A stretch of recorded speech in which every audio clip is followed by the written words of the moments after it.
Oh là là, qu'est-ce que je suis pas drôle. Et c'est parti.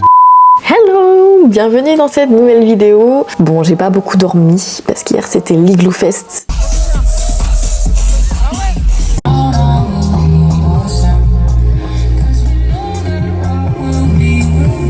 Donc j'espère que je suis quand même potable pour vous. Il était bien temps que je revienne après les petits vlogs à Québec. D'ailleurs, merci beaucoup pour tous les retours que j'ai, vous êtes si bienveillants. Ça me fait plaisir de vous faire découvrir les alentours de Montréal, tout simplement, le Canada en règle générale. Et pareil, à ceux à qui je fais redécouvrir vos villes et vos régions, je trouve ça incroyable en fait.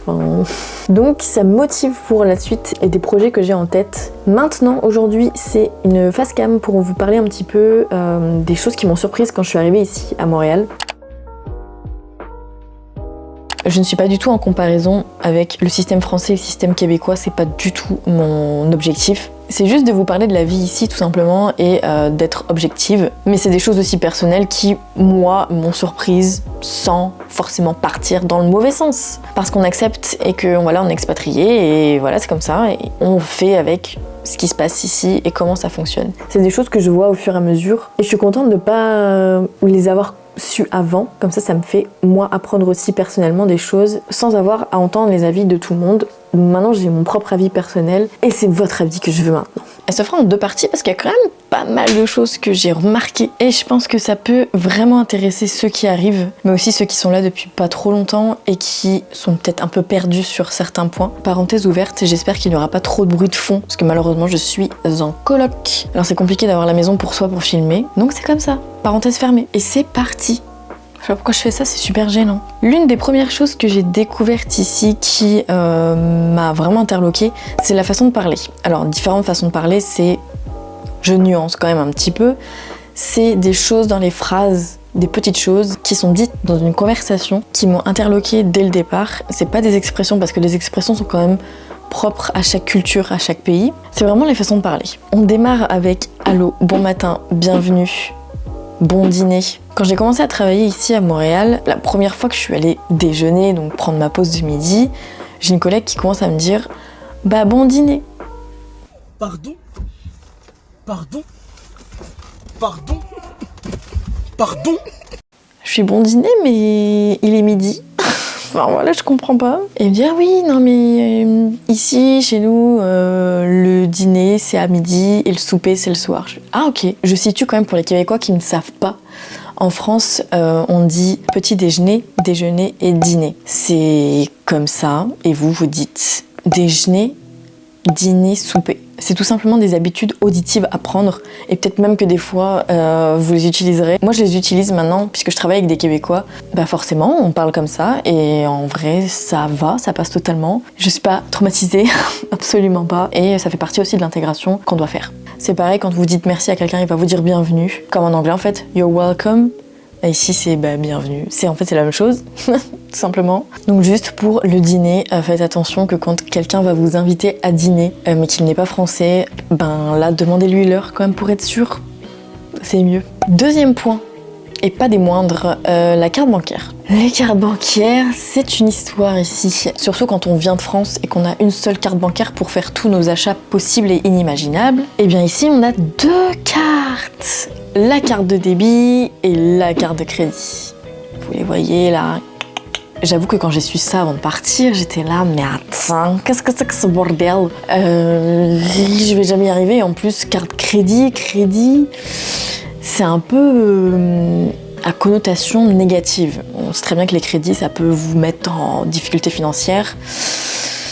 Donc voilà, j'étais un peu réticente à cette idée-là, mais en même temps, pas le choix quoi, parce que on arrive ici et on vous donne deux cartes. Vous n'allez pas dire non, moi j'utilise que la débit. Non, vous allez comprendre pourquoi vous êtes obligé d'avoir cette carte après.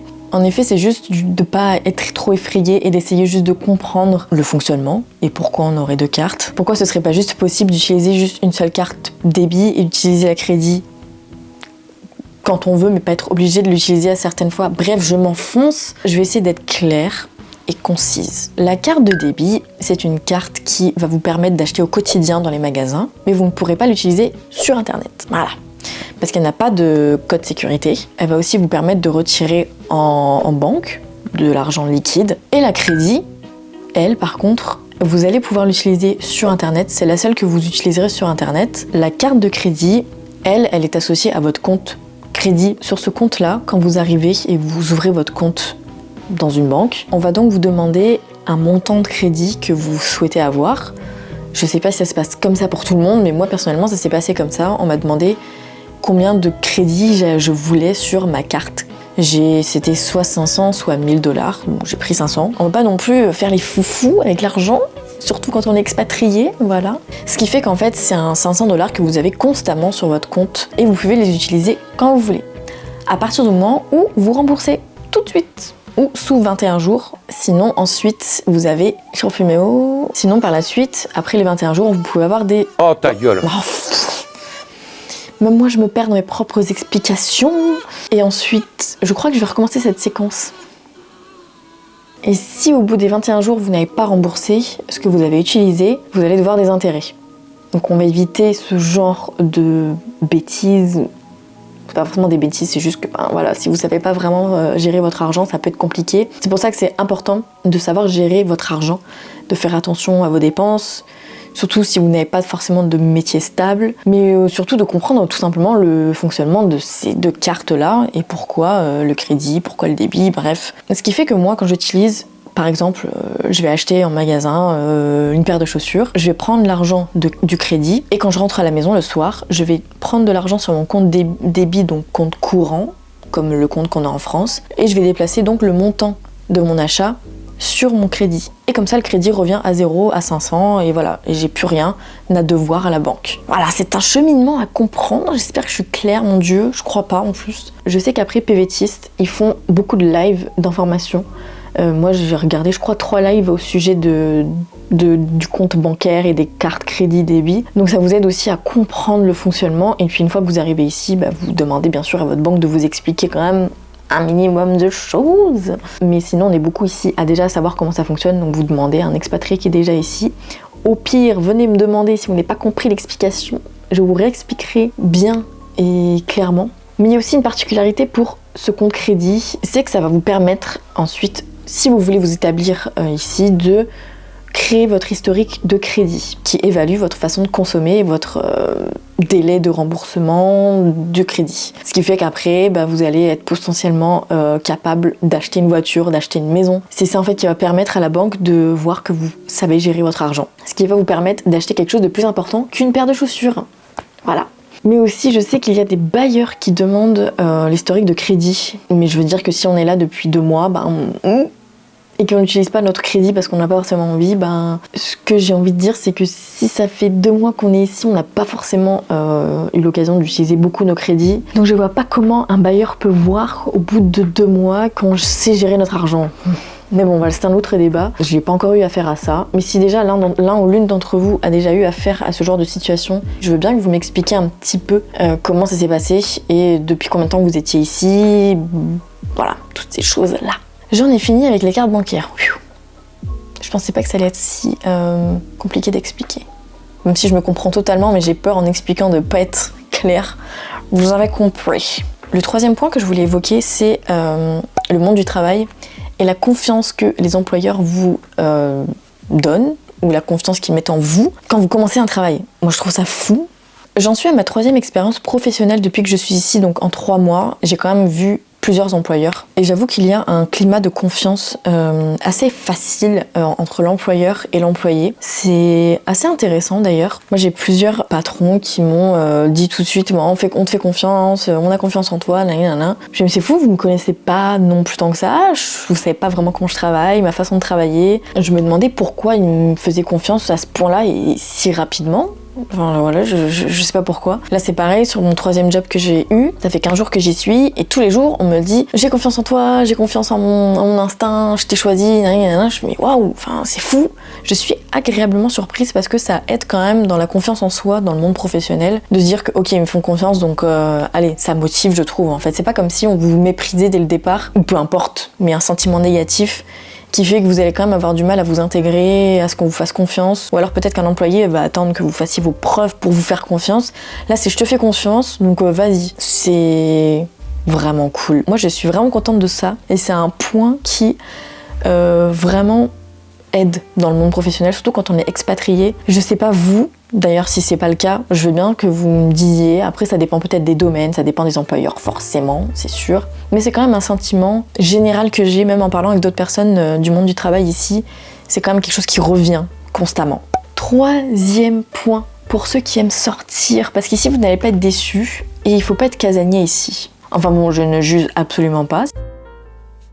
Si vous êtes casanier, vous l'êtes. En soi, je le suis quand même un petit peu. Mais j'avoue que ce point-là aide beaucoup à changer un petit peu ses habitudes casanières. Je veux dire par là qu'il y a toujours quelque chose à faire. En effet, vous ne serez absolument pas déçus hiver comme automne, parce que le printemps et l'été, je n'ai pas encore vécu. Mais ça arrive. J'ai vraiment hâte là de... Waouh. Ouais, ça, je suis habitée par le changement des saisons. Mais comparé à ce qui se passait en France quand j'y étais, là où j'habitais en Bretagne, je ne dis pas que c'est une habitude générale de la France, mais bon, moi où j'habitais en Bretagne, il n'y avait rien à faire, clairement. À part aller au cinéma, à la patinoire, ou en bord de mer, mais on se caille et tout, bref. Ici, on fait du ski de fond. En ville. Oui, oui. Non mais c'est incroyable, non mais je suis... Incroyable. Pas forcément besoin d'aller à la montagne. On a notre propre montagne, le Mont-Royal. Et c'est parfait en fait. Certes, on est dans une grande ville. Ça aide. Je dis pas que si jamais j'étais allée dans une ville un peu plus éloignée de la ville, ça n'a absolument aucun sens. Je dis juste que si je n'étais pas dans une si grande ville, peut-être que j'aurais beaucoup moins de choses à faire, à découvrir. J'en sais rien. Pour l'instant, on parle de Montréal et c'est tout. Il y a constamment des activités à faire. Moi, je suis étonnamment surprise. Étonnamment surprise, c'est la même chose. Mais en hiver, là, par exemple, puisque ça fait déjà 2 mois qu'on est sous la neige, si vous sortez, il y aura toujours quelqu'un qui fait de la luge, qui traîne ses enfants en luge. D'ailleurs, ça, j'adore, c'est incroyable. Ou bien, si vous allez à Mont-Royal, donc en haut, au niveau du lac au Castor, vous avez une patinoire gratuite, où vous allez louer vos patins sur place, ou alors achetez-les, comme j'ai fait. D'ailleurs, je vais vous les montrer. Il y a aussi des descentes de luge, des glissades, donc, comme on appelle ça ici, et du ski de fond, des gens qui font du ski de fond. C'est incroyable. Voilà, moi je suis arrivée au Mont-Royal, au lac au Castor l'autre jour. J'étais là, ah mon Dieu. Bref, les dimanches, ils ressemblent comme un autre jour de la semaine. C'est pas des dimanches comme j'ai connu en France, où il y a que McDo d'ouvert et on reste toute la journée dans le lit, dans le canapé. Non, ici, on sort, à part si vous ne voulez pas. Mais si vous voulez sortir, il y a toujours quelque chose d'ouvert. Bien sûr, les horaires sont différents quand même des autres jours de la semaine. Mais voilà, il y a les patinoires, vous allez manger une queue de castor. Enfin voilà, c'est incroyable. Oui, je suis habitée par le fait que le dimanche, on puisse vivre normalement. Mais c'est vraiment quelque chose qui change. En tant que Française, oui, quand je suis arrivée ici, que j'ai su que les dimanches étaient comme des jours normaux, j'étais là, c'est incroyable. Voilà. Il y a des musées en pagaille avec des expositions temporaires à découvrir. Vous avez les patinoires, vous en avez je ne sais combien. Il y a même un site qui répertorie les patinoires en fonction des quartiers, mais j'ai même pas les mots, tellement c'est incroyable. En ce moment, donc du 16 février au 5 mars, vous avez Montréal en lumière. C'est un festival qui anime la ville, entre guillemets. La place des Arts se transforme en ce moment. Il y a un sentier pour patiner, artificiel, mais quand même, avec plein de lumière partout. Vous avez une mini grande roue sur la place des festivals, au niveau du complexe des jardins. Il y a donc eu l'Igloo Fest qui se termine ce soir. Et je suis allée hier au dernier concert voir Tiesto.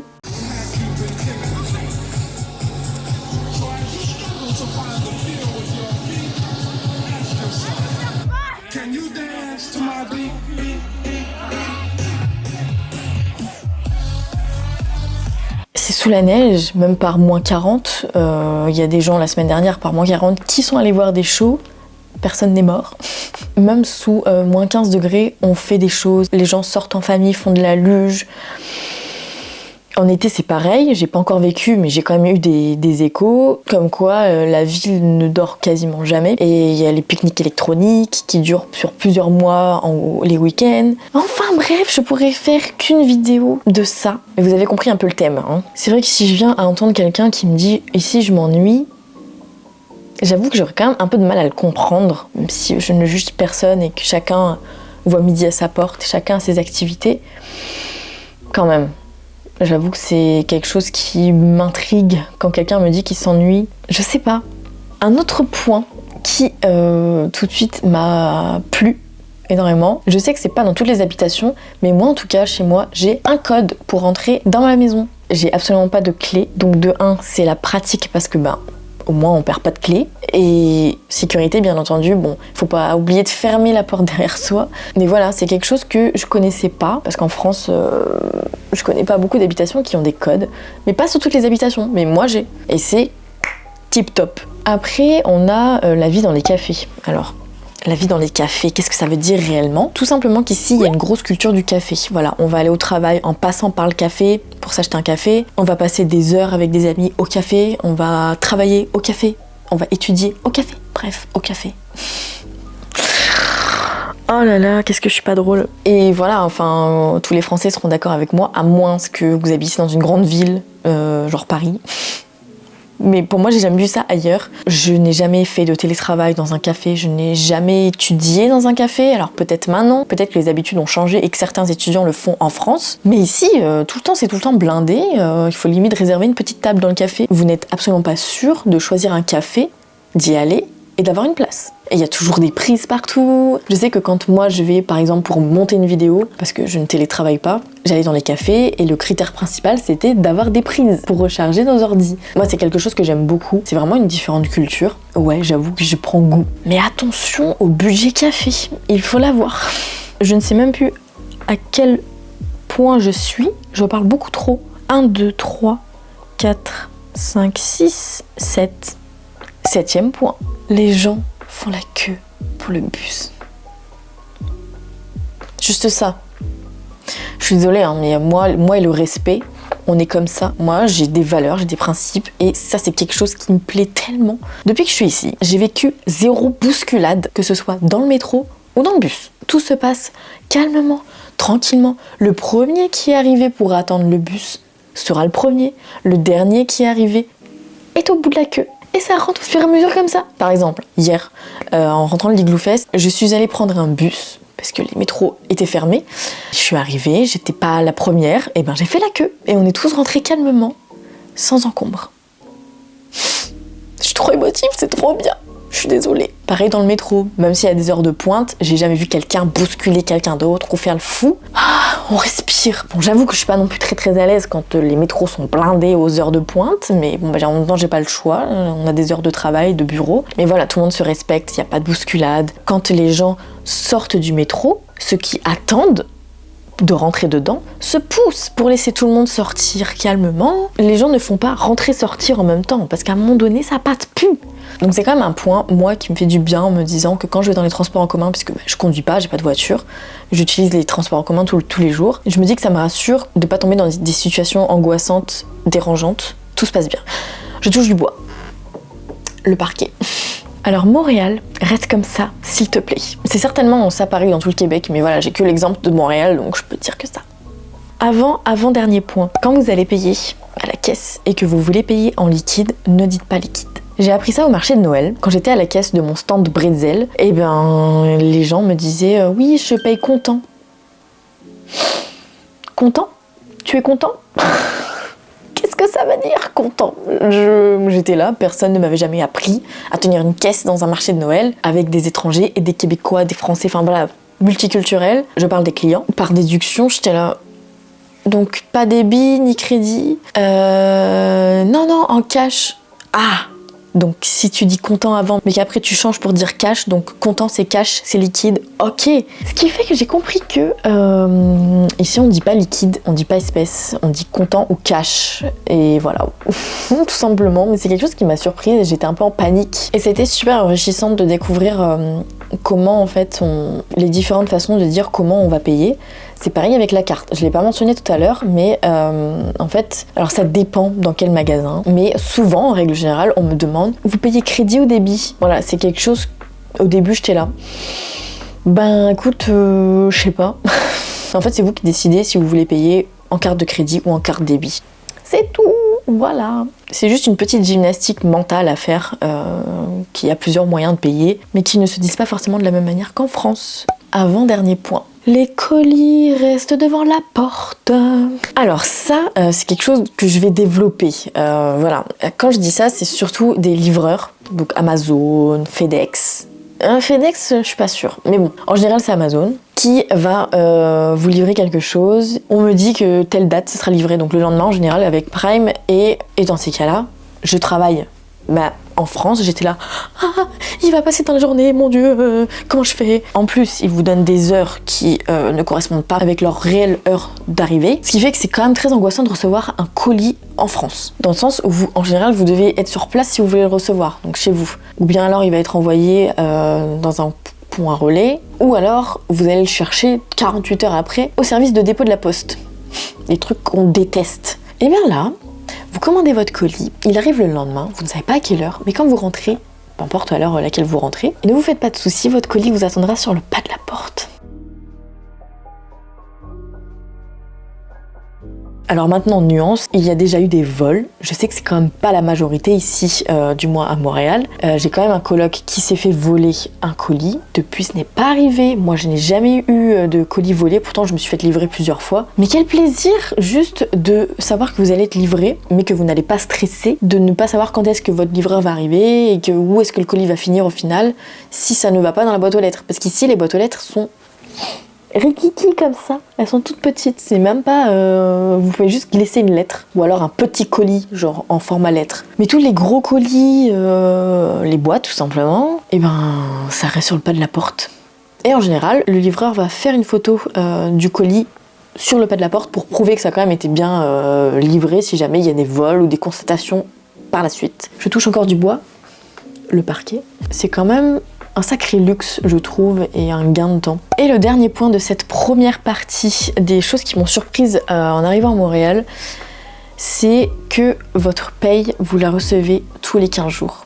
Pas au mois comme en France. C'était une grosse surprise. Alors quand j'ai commencé mon premier job pendant 2 mois, c'était toutes les semaines parce que j'étais en manufacture. Alors il y a certains corps de métier ou domaines qui vous payent toutes les semaines. Alors c'était quand même cool de recevoir de l'argent toutes les semaines et de ne pas être dans le rouge à la fin du mois. Et maintenant je suis payée tous les 15 jours, mais c'est quand même aussi super cool. Après il faut faire attention à quand même bien gérer votre argent parce que vous avez une certaine somme qui arrive en plein milieu du mois et là vous dites fiesta, attention quand même parce qu'il faut quand même qu'il vous reste de l'argent à la fin du mois. Mais j'avoue que c'est quand même agréable de recevoir sa paye en 2 fois. Ça aide, je pense, sur certaines choses, sur certaines dépenses. Si vous arrive quelque chose en plein milieu du mois et que vous avez besoin d'argent, ben là voilà, c'est possible, ça peut vous aider. Et c'est vraiment bien, mais bon voilà, attention quand même à comment vous dépensez votre argent, à comment vous le gérez. Voilà, on est déjà à la fin ou peut-être pour vous, enfin, puisque je parle beaucoup, mais c'est vraiment des sujets qui sont intéressants.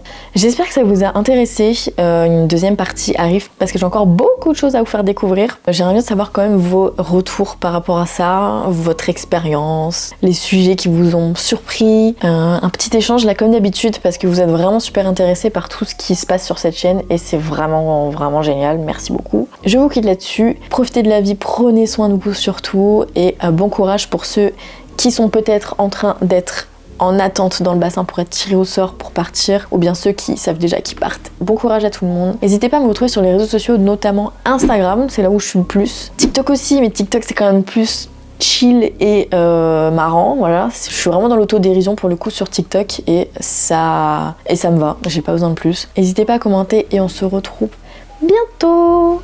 Bye bye.